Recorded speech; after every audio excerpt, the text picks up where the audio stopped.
Experience share कीतन। साडा मकसद यही कि असां ये समझ सकूं कि छल बोर्ड दा एक्सपीरियंस वसेब दे विच किवें रह गए। ईदे विच बहुत सारियां चीज़ां हैं, बहुत सारे मामलात हैं जिन्हें दे उत्ते गाल भी थी सकती है और ये बाद डिस्कशन भी थी सकती है, ये सवाल जवाब दा सेशन भी थी सकते। तो हुण मैं मुश्ताक गाड़ी साहब को दावत देसां कि तुसां अगर छल बोर्ड दे उत्ते कुछ गाल करना चाहते हो तो ई मौजू को थोड़ा जिहा कुंज के वाला असां अपना एजेंडा पूरा करने, क्योंकि हाली माँ बोली का एजेंडा भी रहंदे ते टाइम सारे को बहुत घट है।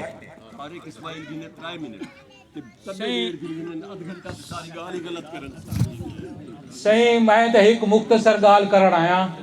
छल बोर्ड मेरे नज़दीक पंजाब का मसला कह नहीं हो सी 20% हो सी। जोग्राफिए की गाल कहना पिया, सियासी गाल नहीं करना पिया। गाल ये है कि छल बोर्ड का ताल्लुक किहड़ी शै नाल होंदे, वो होंदे एक स्लोप दे नाल कि जितना स्लोप ज़्यादा होंदी है पानी उतना तेज़ी नाल निकल वेंदे, ते जितना स्लोप घट होंदी है पानी उतना खड़ वेंदे। तां पंजाब की जी स्लोप है उतनी ज़्यादा है कि जिहड़े वेले उतना सैलाब है 3 या 4 दिन के बाद उतना पानी कहन आई। ग्रेडियंट का मसला है, ये सारे दोस्त बैठे थे। छल बोर्ड जी है वो सिंध ते सराइकी इलाके का मसला है। पंजाब के अंदर छल बोर्ड ग्रेडियंट की वजह कने मसला कह नहीं, पंजाब के अंदर छल बोर्ड भी वजह कने मसला कह नहीं, क्योंकि पंजाब के जो दरिया है उन्हें 100 किलोमीटर का फासला है।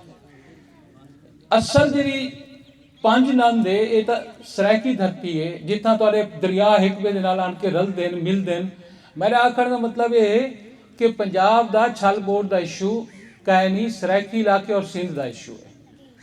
पंजाब का पानी का मसला भी मैं को नहीं लगता कोई है वही वास्ते कि पंजाब ने जैलम और चनाब अपने हथें गिनगी दे हैं, तो उनके बाद वो पंजाब अपना जरा है वो पानी का हिस्सा पूरा कर गई थे।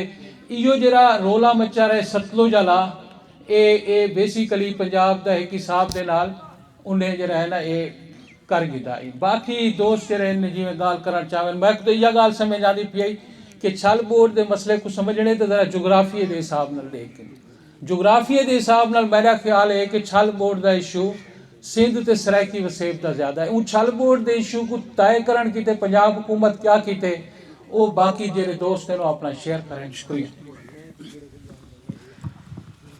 जैसे ये एक बहुत अहम गाल है कि छल बोर्ड क्यों आंदी है, इधर ग्रेडियंट या लेवल का क्या ताल्लुक होंदे, केरा इलाका कितना डेंजर दे विच होंदे। दूजी गाल ये है कि इत्थां हुकूमत पंजाब है, जिथा छल बोर्ड आई है उथा पंजाब की हुकूमत है, उथा लाहौर गवर्नेंस करेंगे। ते छल बोर्ड की डिस्कशन कहीं भी पार्टी का जिक्र वो इरेलीवेंस है। सो ये थोड़ा जिहा मतलब है जेड़े भी स्पीकर्स हैं वो कम अज़ कम जी बुनियादी रेलीवेंस है उनके उत्ते जरूर कायम रहे ना। सही तो साफ जाहिर है कि कोई कहीं दे एजेंडा को या कोई कहीं दे ओपीनियन को गलत इतना नहीं आता पिया, लेकिन ये कि एक बहुत बुनियादी रेलीवेंस की गाल है वो ये कि छल बोर्ड का सामना साकू है सराइकी वसेब को। सराइकी वसेब की पानी की ब्यूरोक्रेसी पंजाब डोमिनेटेड है, सारे उत्ते लाहौर हुकूमत करेंगे, सारे उत्ते कोई बी पार्टी तो डायरेक्ट हुकूमत नहीं करेंगी। इहो तो रोला है जेरी गाल को असां गाल शुरू की है। पहले मैं अर्ज की थे कि देखो एक है कि केरी शय ते असां कावड़ करनी है, दूजा ये कि केरी शय को साकू उम्मीद है। असां इतना जेरे वेले बंदे सडेने हैं असां 1000 दफा सोचे ने यार कौन है जने को साकू उम्मीद है, साकू अवामी नेशनल पार्टी को उम्मीद है, साकू सिंधी दोस्तें को उम्मीद है, उन्हें को सडेने हैं। इवें ही कुछ पोलिटिकल पार्टियां जेरा सारी सारे उम्मीद है उन्हें को, क्योंकि उम्मीद दे पिछो इवें खाली गाल नहीं, इहदे पिछो कॉन्स्टिट्यूशनल स्ट्रगल्स हैं, ऑब्जेक्टिव बेसिस हैं उन्हें दियां। सो ये थोड़ी जी जेरी रेलीवेंस होंदी है इको अगर दोस्त सामने रखें तो उनके नाल फायदा थी सी, डिस्कशन कुछ फोकस थी सी ताकि सानू पता तो लगे कि सारी गवर्नेंस कितना खराब थी पी है, उनके पंजाब का क्या रोल है। तुसा अपने अखी अपने कन्ने नाल सुन कीते होने कि जिंदगी बचावन के क्वेश्चन ते भी वो मतलब है पंजाब हुकूमत का कोई कोई कोई खास कहना है। महीना पहले उन्हें पता ही पानी आने, लेकिन वो सारिया जिंदगियां जेह्ड़ियां हैं वो उन्हें दी कीमत उवें नहीं लगती लाहौर च। इहो तो रोला है 70 साल को जंग पिटे दे खड़े हैं कि इंदे विच मतलब साकू थोड़ा जिहा इंदे उत्ते सोचना पोसी। तुसां देखो एक सादा जही गाल है जेरे वेले लाहौर दी हिक हाउसिंग सोसाइटी पानी बड़े हिक एंकर है हिक मशहूर खातून ऊ अपने घर को निकलन कर इनकार कर दी थे। यकीन करो वो सोशल मीडिया ते हीरो बन गई है। हाँ भाई घर को निकलन कर इनकार कर दी थे वो कहीं ई नहीं है क्या। लेकिन जेरले छालबोर जलालपुर पहुंची है सरायकी वसे पहुंची है सरायके को नंगे मंदे भी कढ़े गए कि इन्हें को पता इन्हें घर क्यों नहीं छोड़े।